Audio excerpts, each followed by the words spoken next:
ક્યારે ભાજપ હોય કોંગ્રેસ હોય એને મારો દુશ્મન નથી માનતો. જ્યારે નાનો પણ માણસ હશે, એનું કામ હશે, મારી પાસે આવે, મારું કામ હશે, તેમને હું પૂછું છું. પણ આ બેનને એમણે હાથો બનાવ્યો. પહેલા દિવસે બેન ના પાડી કે મારાથી ના કહેવાય. ચૈતરભાઈ મને કઈ જ કીધું નથી, પણ બેન પર દબાણ લાવીને વિડીયો બનાવે, પોલીસ પર દબાણ લાવીને રાત્રે એફઆઈઆર કરી, મને દિવસે રાજપીપળા પૂરી દીધો. મારા મિત્રો મળવા આવે, મારા પરિવારના લોકો 2-3 વાગ્યા પોલીસને કહે અમને મળવા દો, એમનું ટિફિન લાવ્યા છે, એમના કપડા લાવ્યા છે, અમને આપવા દો. પોલીસ જરા નહીં માને. બીજા દિવસે કોર્ટમાં લઈ ગયા. મારા વકીલો નક્કી કર્યા હતા. મારા વકીલો ગેટ પર વિનંતી કરે કે સાહેબ કેસ ચાલુ થઈ જશે, અમે ચૈતરભાઈના વકીલો છે, અમને મળવા દો. પોલીસ એક પણ વકીલને અંદર આવવા ન દે. તમે જોઈ લો આ લોકશાહી દેશમાં કઈ પ્રકારની તાનાશાહી ચાલે છે.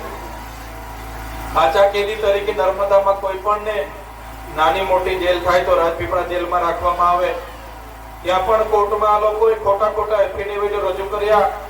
કોર્ટને કીધું કે આ ચૈતરભાઈના માણસો અહીંયા હથિયારો લઈને આવશે, એમને જેલમાંથી છોડાવીને લઈને નાહી જશે. આવી બોગસ વાતો કરીને મને રાજપીપળા જેલમાં નાખી દીધો.